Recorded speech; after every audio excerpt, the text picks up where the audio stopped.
We continue our analysis of the US-Iran war. And in this war, there are three major questions that will determine the outcome of this war, as well as the world afterwards. Okay, and these three questions are, number one, will the US launch a ground invasion? So right now, the United States and Israel are primarily focused on an air war, striking Iran from a distance. In the past, we would call this siege warfare. And as long as it remains an air war, the United States can choose to de-escalate and withdraw from the Middle East. They would lose this war, but the loss would not be catastrophic. Whereas if they choose to launch a ground invasion, it would escalate very quickly, and they would be trapped in Iran for the next 5 to 10 years. It would be a catastrophe whether or not they win or lose. Because in order to fight a ground war, the United States would have to institute a national draft, where a young man, as young as 18, would be forced to join the army and be sent to fight in Iran, okay? So that's the first big question for us. Will the United States send in ground troops? And remember, there's the idea of mission creep, where maybe in the beginning you're like, I'll send in 1,000 troops to do a small mission. But then it doesn't go well, so you send in 2,000, okay? It slowly creeps up. It's what we call mission creep. And that's how the United States embroiled itself in Vietnam. All right, so that's the first big question. Second big question is, will nukes be used? There's a lot of concern online that Israel is preparing a nuclear strike on Iran because they really don't like how the war is going, and they want to reclaim the initiative. Nukes are a taboo in geopolitics. The Americans used them at the end of World War II, and no one's used them ever since. If Israel were to use tactical nuclear weapons, they would break this universal taboo, and we might find ourselves in a nuclear apocalypse, okay? So that's a great concern that everyone has right now. And the third question is the Al-Aqsa Mosque. This is the third holiest site in the Islamic world.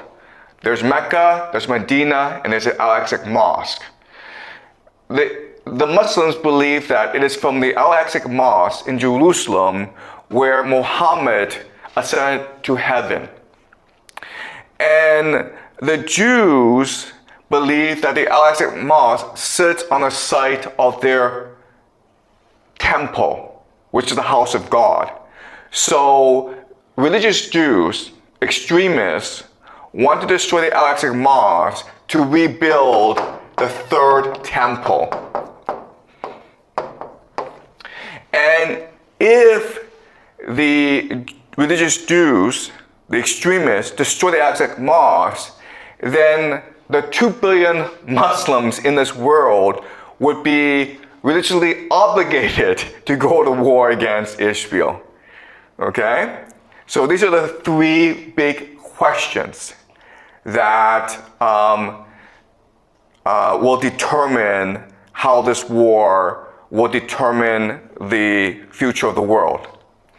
Okay, so in this class, I teach you game theory to make predictions about the future. So right now, I'm gonna make 3 predictions, and then I will show you my analysis as to how I make these predictions, okay? Now, what's important to understand is that these are only my guesses based on my analysis. And whether or not they turn out to be correct will determine the validity of my analysis. I don't have inside information. I don't know more than you do, okay? I'm just working out of public knowledge and doing game theory analysis. So according to game theory, this is yes. The United States will send in ground troops. According to game theory, this is no. And number 3 is yes. Okay? So what I'm going to do is spend the next 2 classes explaining to you my game theory analysis as to how I come to these conclusions. And we can watch how world events unfold. Now I want you to understand something, which is that for my theory to be valid, for my analysis to be valid, I have to be correct on all 3. Okay? If I miss one, then all my theory is wrong. I know there's a lot of concern from around the world that nukes will be used. And I'm 100% confident that nukes will not be used at this time in this war. And if I'm wrong, I apologize to the world, okay? But at the same time, we'll all be dead anyway, so it doesn't really matter, all right? Okay, all right, so let me explain my analysis, okay? So remember, today what I'm going to do is do number 1 and number 2, explain to you why Israel will not use nuclear weapons and why there will be a ground invasion. And then next class, I'll explain number 3 to you, okay? That's a plan for this week. All right, so to understand what's going on, I need to teach some basic geopolitical theory, okay? So in military affairs, in geopolitics, there's a concept called escalation ladder. Escalation ladder.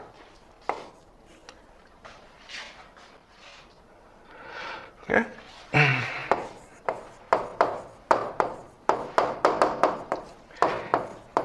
And the dominant theory is that whoever has escalation dominance has the most advantage. Okay, so what this means is, let's just say you and I get in a fight, okay? I have a knife, you have a gun. Well, a gun is more dominant than a knife. Therefore, you have a greater advantage over me, and therefore you should win, in theory, okay?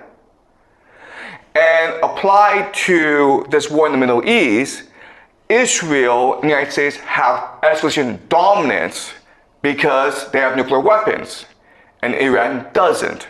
Therefore, the United States and Israel have a huge advantage over Iran, okay? But what I will show you today is that this theory is incorrect. It actually doesn't work that way, right? So let's start off with a very simple example. Let's just say that 2 people get into a fight, okay? A and B. And how the escalation ladder will work is that maybe A and B run into each other, okay? And then A says, hey man, say sorry. And then B's like, it's not my fault, you say sorry, okay? So there's a conflict, and it's usually a very small conflict. No one knows why, and no one knows who's at fault, okay? So they start cursing each other, okay? So the first step is a conflict. Second step is they start cursing each other, right? Screw you, screw you. And then they might start pushing each other, right? Push, push. And then they hit each other, okay? Punch, punch. And then they start the fight. And then one pulls out a knife and the other pulls out a gun. All right? And then B shoots dead. A, fight over, right? Okay. So there are certain things that we need to keep in mind about this example. First of all, the fight is not contained in itself, okay? You cannot perceive this game as just one between A and B, who's physically stronger. There are other players involved as well. Okay, so for example, there are spectators or friends. There's a crowd watching you, okay? This is important because there's also the police, right? Eventually the police will come, the government, and they'll ask people, hey, what happened, man? Whose fault was it, right? And also, for people who are religious, there's also God, right? If you die, you have to go up to God, heaven, and God's going to ask you, hey man, how did you die? So you have to explain how you died, all right? So in other words, in this escalation ladder, there's 3 factors that you have to consider that drive people up this escalation ladder. These 3 factors are, of course, emotions. Second is power. And the third is reason or logic. Okay? And what drives people up is adrenaline. In other words, it is impossible to skip the escalation ladder, right? You don't go from like, hey, screw you, to like the guy pulling out a gun and shooting you, okay? You have to go step by step by step because adrenaline is rushing in your system. And this adrenaline, it's making you more angry, but it's also making you stronger and more resolved. And it's also telling you how to fight this battle, okay? And the thing to remember about this is really important, is that it's not about how fast you climb up the escalation ladder, okay? If you get too angry and you overreact, then you are at fault, right? What you want to do is climb it up strategically, and that means you have to remain calm and controlled. Because if you remain calm and controlled, you have 3 advantages over your opponent. The first is focus. Second is clarity. And the third is focus. You're clear and resolve. Okay, sorry, resolve. Okay, what this means is that you know what you're doing, you have a strategy, you're clear about how to achieve your strategy and your goal, and you're determined to achieve it, okay? But in order to have all 3, you have to remain calm, and therefore you need to control yourself as you climb up this escalation ladder. Because remember, it's just not about being your opponent, it's about justifying yourself to your friends, to the police, and to God as well. Because you might hit that person, he might go to hospital, and you've won the fight, but then you go to prison for 10 years, in which case you've lost the fight. Okay? All right? So the main idea I want you to remember is this, and this is the law of escalation.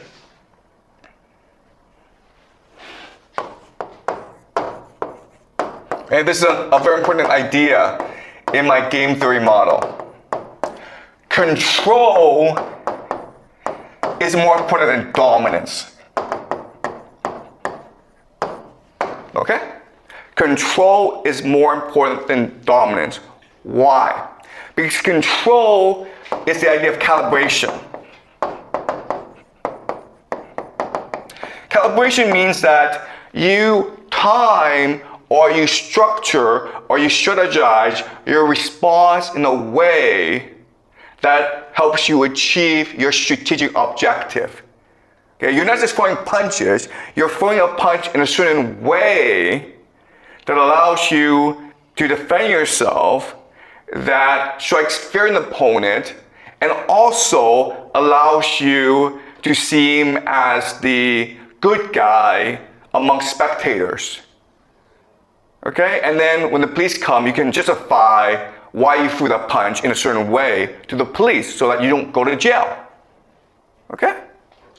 All right, so another way of saying this is that calibration is ultimately about strategic flexibility.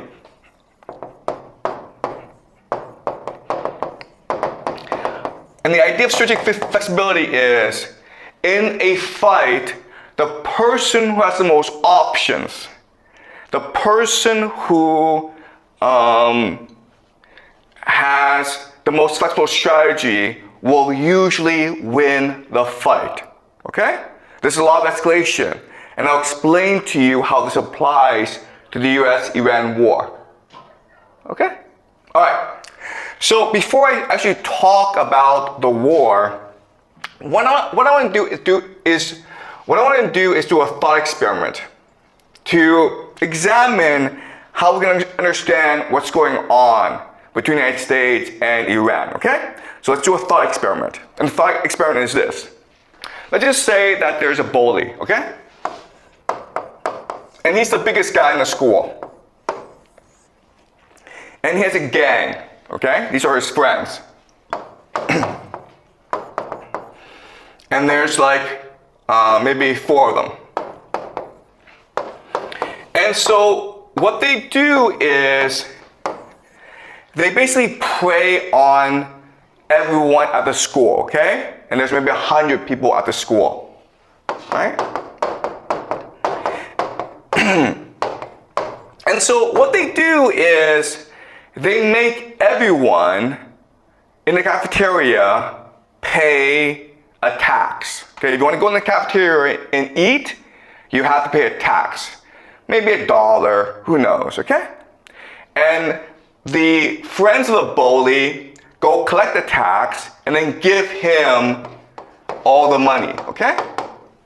And that is the structure of the school, where if you want to eat lunch in the cafeteria, you have to pay a tax, and the bully's friends collect the money, and the bully shares the money amongst his gang, okay? Now, at first, people are okay with the system because they think that it's actually beneficial because the bully is keeping the peace and order in the cafeteria, right? He's keeping everyone safe. So yeah, I pay $1, but it's not that much money. And we're all safe so that we can all enjoy our lunch in peace in the cafeteria, okay? But then what happens over time is that the bully gets more and more arrogant because he feels invincible. Everyone just obeys him. So he develops the idea of hubris. And the idea of hubris is that no one has the courage to challenge me. Everyone's afraid of me, and therefore I can do whatever I want. So what does he do? Well, the first thing he does is that he charges more money from everyone, okay? So the tax goes up, and so people are disgruntled about this. Okay, they don't understand why they're paying more to the bully, okay?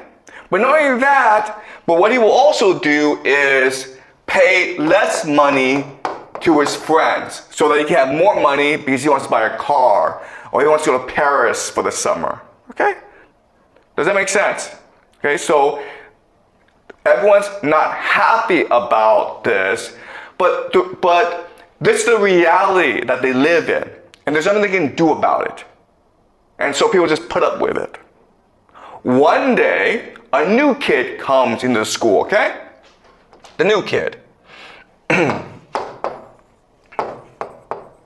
And he doesn't really understand the rules of the game. He goes to the cafeteria, and he doesn't know he's supposed to pay a tax. Right? So the bully's friend comes over and says, "Hey man, where's $1?" And he's like, "What dollar? I just got here." And he refuses to pay.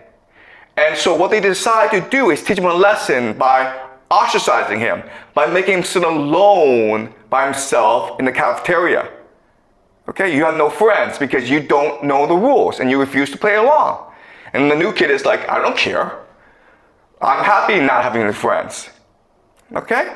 And so then the bully and his friends start to discuss, how can we get this new kid to play along? And so they decide what they're going to do is they're going to curse him. They're going to bully him, okay?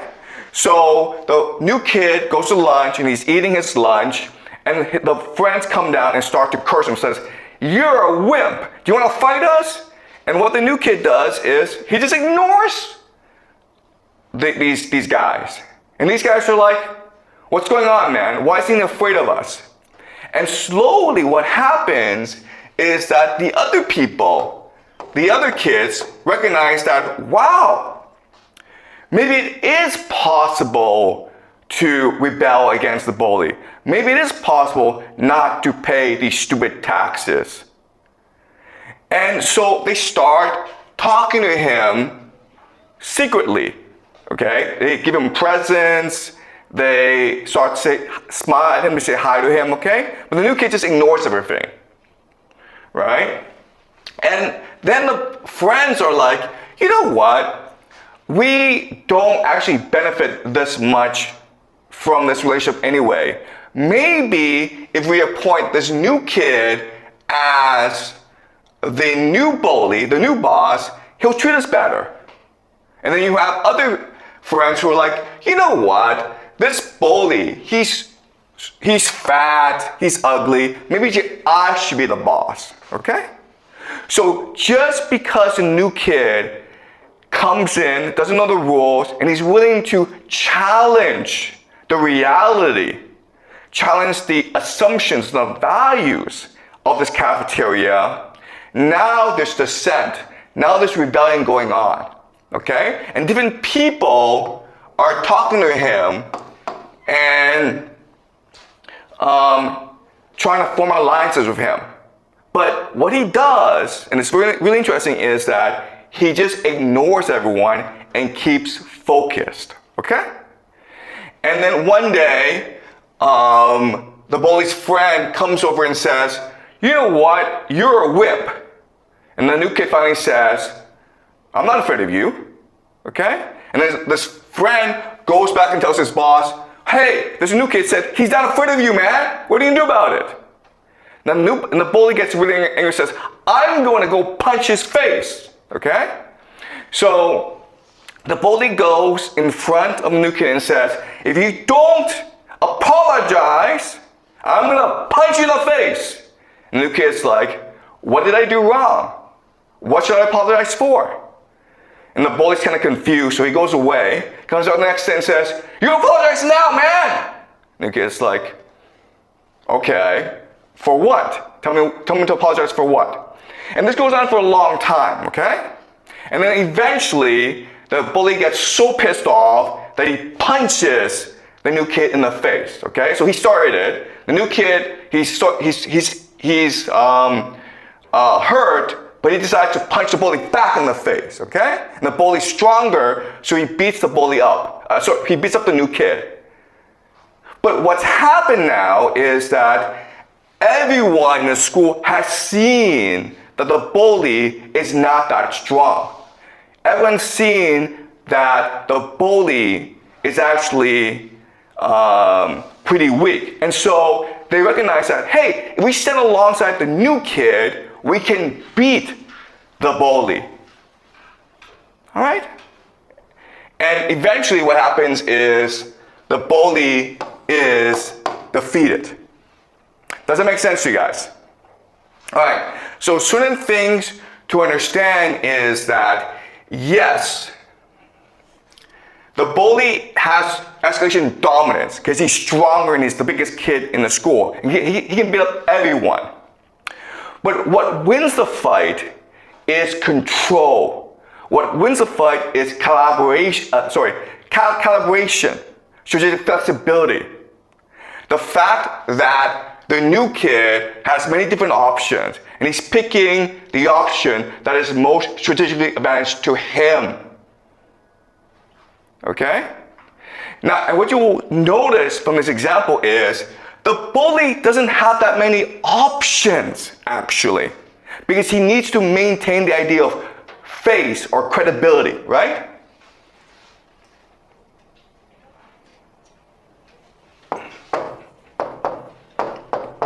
This is the essence of his power.